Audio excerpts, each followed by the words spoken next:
آپ کو پتہ ہے کہ جو نظر لگتی ہے نا خاص طور پر، اور جس سے بہت سی بیماریاں آتی ہیں، اس پہ اب تحقیق بھی ہو رہی ہے پیراسائیکالوجی میں، کہ نظر سے جو ریز اٹھتی ہیں وہ انسان کے جسم میں، یعنی نیگیٹو ریز جو خاص طور پر آتی ہیں، حسد کی نظر ہوتی ہے جیسے، تو وہ آ کے ایک ریئیکشن کرتی، کیمیکل ریئیکشن ہوتا ہے اس کی وجہ سے بلڈ میں، جس سے کچھ بیماریاں پیدا ہوتی ہیں۔ حدیث میں آپ کو سنا دیتی ہوں۔ حضرت ام سلمہ سے روایت ہے کہ آپ صلی اللہ علیہ وسلم نے ایک لڑکی کے چہرے پر کالے پیلے رنگ کا نشان دیکھا تو آپ نے فرمایا اسے نظر بد لگ گئی ہے، اس پر دم کرو۔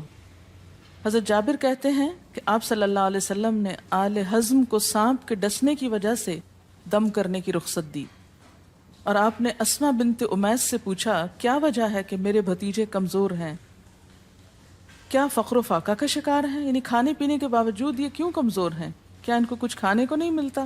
انہوں نے کہا نہیں، بلکہ انہیں نظر بد بہت جلد لگ جاتی ہے، تو آپ نے فرمایا ان پر دم کیا کرو۔ یعنی جس بیماری کی سمجھ میں نہ آئے کہ کھائے پیے بھی انسان جوان بھی ہو لیکن اس کو صحت ہو ہی نہ، کوئی ظاہری سبب معلوم ہی نہ ہو، تو ایسے شخص پر دم کرنا چاہیے۔ حضرت عائشہ صدیقہ کہتی ہیں کہ رسول اللہ صلی اللہ علیہ وسلم نظر بد کی وجہ سے دم کرنے کا حکم دیتے تھے۔ حضرت انس کہتے ہیں کہ آپ صلی اللہ علیہ وسلم نے نظر بد اور بچھو وغیرہ کے ڈسنے سے اور پھوڑوں سے دم کرنے کی اجازت دی، یعنی پھوڑے وغیرہ جو ہوتے ہیں نا اس پر بھی دم کی اجازت دی، تو جسمانی بیماری ہے نا۔ اور نظر کے بارے میں تو یہ بھی کہا گیا ہے، حدیث میں آتا ہے کہ نظر بد کا لگنا حق ہے، انسان کو اونچے پہاڑ سے گرا سکتی، کیونکہ ہوتا کیا ہے کہ جب ایک خاص اینگل سے دیکھا جاتا ہے تو دوسرے انسان کے جسم میں جیسے لرزہ سا آ جاتا ہے نا، اور انسان ہل جاتا ہے۔ اس کی دلیل قرآن میں بھی ہے، ایک سورت کے آخر میں آتا ہے وَإِن يَكَادُ الَّذِينَ كَفَرُوا لَيُزْلِقُونَكَ بِأَبْصَارِهِمْ لَمَّا سَمِعُوا الذِّكْرَ، کہ قریب ہے کہ کچھ کافر آپ کو اپنی نگاہوں سے کیا کر دیں، پھسلا دیں جب یہ قرآن سنتے ہیں۔ یعنی وہ سننے نہیں آتے تھے، صرف آپ کو گھورتے رہتے تھے۔ اور کس لیے گھورتے رہتے تھے؟ تاکہ آپ بول نہ سکیں، آپ لرز جائیں، ڈگمگا جائیں، اپنا کام چھوڑ دیں، بری نیت سے آتے تھے۔ وَيَقُولُونَ إِنَّهُ لَمَجْنُونَ، کہتے ہیں کہ یہ تو مجنون ہو گیا۔ آپ صلی اللہ علیہ وسلم نے فرمایا نظر بد حق ہے، اگر تقدیر سے کوئی چیز سبقت لے جا سکتی ہوتی تو وہ نظر بد ہے۔ پتہ کیسے چلے؟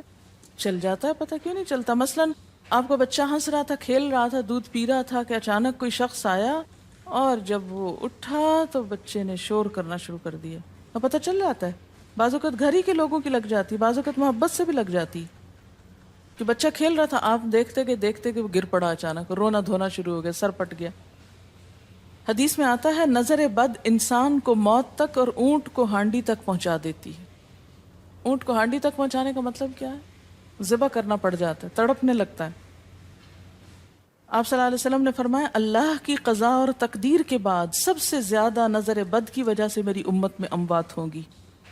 آپ صلی اللہ علیہ وسلم نے فرمایا نظر بد سے اللہ کی پناہ طلب کیا کرو، کیونکہ نظر بد کا لگنا حق ہے۔ اسما بنت امیس نے آپ سے گزارش کی کہ بنو جعفر کو نظر بد لگ جاتی ہے تو کیا وہ ان پہ دم کر سکتی ہیں؟ آپ نے فرمایا ہاں، یعنی ایک عورت بھی دم کر سکتی ہے، اور اگر تقدیر سے کوئی چیز سبقت لے جانے والی ہوتی تو وہ نظر بد ہے۔ آپ نے فرمایا بے شک نظر بد انسان پر اثر انداز ہوتی ہے، حتیٰ کہ اگر وہ ایک اونچی جگہ پر ہو تو نظر کی وجہ سے گر بھی سکتا ہے، یعنی فزیکلی بھی اثر انداز ہوتی۔ اور آپ دیکھیں کہ وہ قرآن پاک میں نہیں آتا وَمِن شَرِّ حَاسِدٍ إِذَا حَسَد، اور حاسد کی شر سے جب وہ حسد کرے، تو نظر بد ہوتی کس کی ہے؟ حاسد کی ہوتی۔ بری نظر کس کی ہوتی ہے؟ حاسد کی۔ تو جو صبح شام 3 دفعہ یہ پڑھتے رہیں ان کو حاسد کچھ نہیں کر سکتے، ان کا کچھ نہیں بگاڑ سکتے، جتنا چاہیں گھورتے رہیں۔ اسی طرح ابن کثیر نے کہا کہ نظر بد کا اللہ کے حکم سے لگنا اور اثر انداز ہونا حق ہے۔ تو جب اللہ کی پناہ لیتے ہیں نا قل اعوذ برب الفلق قل اعوذ برب الناس، تو آپ نے اللہ کے پناہ لے لی، شیلٹر میں آ گئے آپ۔ اب ہر چیز بیکار ہو رہی ہے، سب نظریں وظریں، اور اگر لگتی بھی ہے انسان کو تو کس سے؟ اللہ کے اذن سے لگتی۔ حافظ ابن حجر کہتے ہیں کہ نظر بد کی حقیقت کچھ یوں ہے کہ ایک خبیث الطبع انسان اپنی حاسدانہ نظر جس شخص پر ڈالے تو اسے نقصان پہنچے۔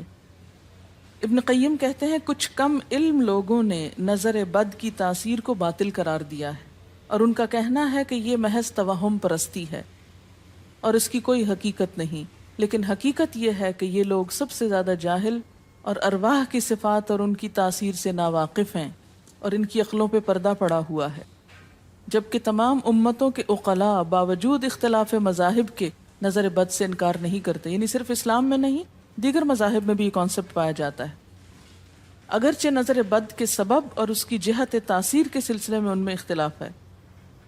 پھر کہتے ہیں اس میں کوئی شک نہیں کہ اللہ تعالیٰ نے جسموں اور روحوں میں مختلف طاقتیں اور طبیعتیں پیدا کی ہیں، اور ان میں کئی خواص اور اثر انداز ہونے والی کیفیات ودیت کی ہیں۔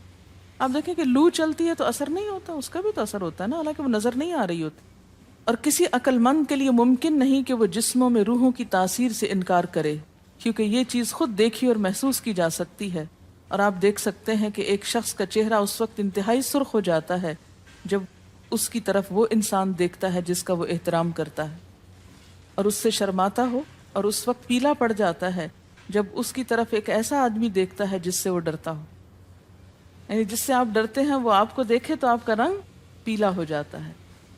فرمایا یہ سب کچھ روحوں کی تاثیر کی وجہ سے ہوتا ہے، اور چونکہ اس کا تعلق نظر سے ہوتا ہے اور اس لیے نظر بد کی نسبت آنکھ کی نظر کی طرف کی جاتی ہے، حالانکہ آنکھ کی نظر کچھ نہیں کرتی، یہ تو روح کی تاثیر، یعنی نظر یہ نظر نہیں ہے صرف، بلکہ اندر سے روح یا احساسات ہیں جو ٹرانسفر ہوتے ہیں۔ آپ دیکھیں کہ محبت کی نظر کیا اثر نہیں کرتی، کرتی ہے نا، اسی طرح نفرت کی، غصے کی، اور آپ کے چھوٹے بچے خاص طور پہ نظروں کو بہت پہچانتے ہیں۔ آپ نے دیکھا ہوگا کہ بچے کچھ لوگوں کے پاس فوراً چلے جاتے ہیں اور کچھ لوگوں کے پاس نہیں جاتے۔ بچوں کی مثال اس لیے دے رہی ہوں کہ وہ معصوم ہوتے ہیں نا، ان کو کسی نے سکھایا پڑھایا نہیں ہوتا کہ ادھر جاؤ اور ادھر نہ جاؤ، اور اگر آپ سکھائیں پڑھائیں بھی تو پھر بھی وہ اپنی مرضی کرتے ہیں، آپ کی نہیں مانتے، تو وہ ایک طرح سے بہترین جج ہوتے ہیں۔ بعض لوگوں کو دیکھ کے بچے رونے لگتے ہیں، بعض کو دیکھ کے مسکرانے لگتے ہیں، تو یہ ایسا کیوں ہوتا ہے؟ اچھا، اسی طرح اگر کوئی شخص کانسٹنٹلی آپ کو دیکھ رہا تو آپ کانشیس ہو جاتے ہیں، آپ ٹھہر نہیں سکتے۔ اسی طرح اگر کوئی سٹیئر کر رہا ہو تو اس کی نظروں سے بعض اوقات خوف بھی آنے لگتا ہے۔ اللہ نے کیسی کیسی طاقتیں انسان کو دی ہیں، سلطان النصیرہ۔ اچھا، پھر لکھتے ہیں کہ روحیں اپنی طبیعتوں، طاقتوں اور کیفیتوں اور اپنے خواص کے اعتبار سے مختلف ہوتی، سو حسد کرنے والے انسان کی روح واضح طور پر اس شخص کو اذیت پہنچاتی ہے جس سے حسد کیا جاتا ہے۔ ویسے بھی تو آپ دیکھیں نا، وہ رویے ایک دم آپ پہچان لیتے ہیں۔ یہی وجہ ہے کہ اللہ تعالیٰ نے حاسد کے شر سے پناہ طلب کرنے کا حکم دیا ہے۔ حاسد کی تاثیر ایک ایسی چیز ہے جس سے وہی انکار کر سکتا ہے جو حقیقت انسانیت سے خارج ہو۔ جنوں کی نظر بھی لگتی، یہ میرا قول نہیں ہے، حدیث ہے۔ حضرت ابو سعید خدری سے روایت ہے کہ رسول اللہ صلی اللہ علیہ وسلم جنات اور انسانوں کی نظر بد سے پناہ مانگتے تھے، یعنی آپ جو پناہ مانگتے تھے بری نظر سے، وہ انسانوں کی بھی اور جنوں کی بھی۔ پھر جب معوذتین الفلق اور الناس نازل ہوئیں تو آپ انہی کو پڑھتے اور باقی دعائیں آپ نے چھوڑ دی تھی، یعنی قل اعوذ برب الفلق، قل اعوذ برب الناس، پھر سب چیزوں کے شر سے بچنے کے لیے کافی۔ یاد رکھیے بعض اوقات اپنی نظر بھی لگتی ہے، خود کو بھی نظر لگتی ہے۔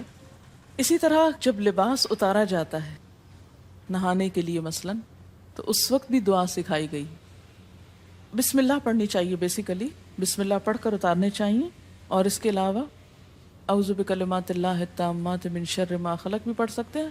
آپ کو معلوم ہے کہ ٹوائلٹ میں جانے سے پہلے بھی دعا سکھائی گئی، کیونکہ جنات کے ٹھکانے گندی جگہوں پر ہوتے ہیں۔ اللہم انی اعوذ بک من الخبث والخبائث، خبیث جنوں اور خبیث جننیوں، خبائث سے تیری پناہ میں آتا ہوں۔ یہ دعا کیوں سکھائی گئی؟ اسی لیے کہ اگر آپ وہاں پر موجود ہیں، اور خصوصاً اگر آپ بے لباس ہیں، تو بھی ایسی چیزوں کی نظر بھی لگ سکتی ہے اور وہ چیزیں اثر انداز بھی ہو سکتی ہیں۔ اسی لیے بلا ضرورت تنہائی میں بھی بے لباس ہونے سے منع کیا گیا ہے۔ بعض لوگوں کی عادت ہوتی ہے نا کہ وہ نہانے بیٹھتے ہیں تو وہیں کپڑے دھونے شروع کر دیتے ہیں، اور نہیں، بس فوراً اپنے آپ کو ڈھانکنے کی کوشش کریں، بلا ضرورت زیادہ دیر بے لباس نہ رہے۔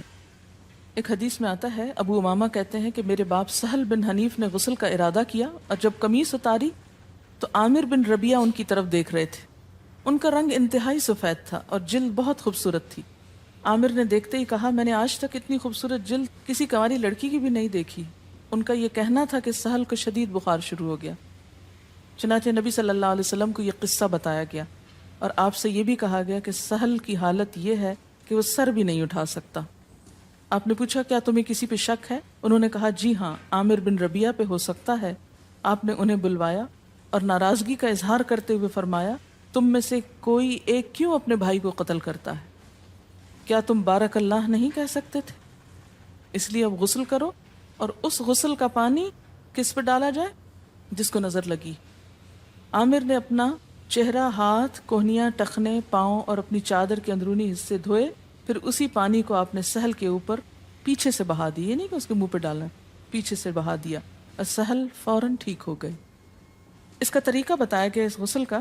ابن شہاب زہری کا کہنا ہے کہ ہمارے زمانے کے علماء نے غسل کی یہ کیفیت بیان کی ہے، جس آدمی کی نظر لگی ہو اس کے سامنے ایک برتن رکھ دیا جائے جس میں وہ سب سے پہلے کلی کرے اور پانی اسی برتن میں گرائے، پھر اپنا چہرہ دھوئے، پھر اسی پانی کے ذریعے اپنے ہتھیلیاں، دائیں ہاتھ اور ہتھیلی پہ پانی بہائے، پھر بائیں پر، اور پھر دائیں کوہنی پر، پھر بائیں کوہنی پر، پھر بائیں ہاتھ سے اپنا دایاں پاؤں دھوئے، پھر دائیں ہاتھ سے بایاں پاؤں دھوئے، اور پھر اسی طرح گھٹنوں پہ پانی بہائے، اور پھر یاد رہے کہ سارا پانی برتن کے اندر جائے، اور اس کے بعد جس شخص کو نظر لگی ہو اس کے سر کی پچھلی جانب سے وہ پانی ایک ہی بار بہا دیا جائے۔ حضرت عائشہ کہتی ہیں کہ جس شخص کو بری نظر لگتی اس کو اسی طرح غسل کروایا جاتا۔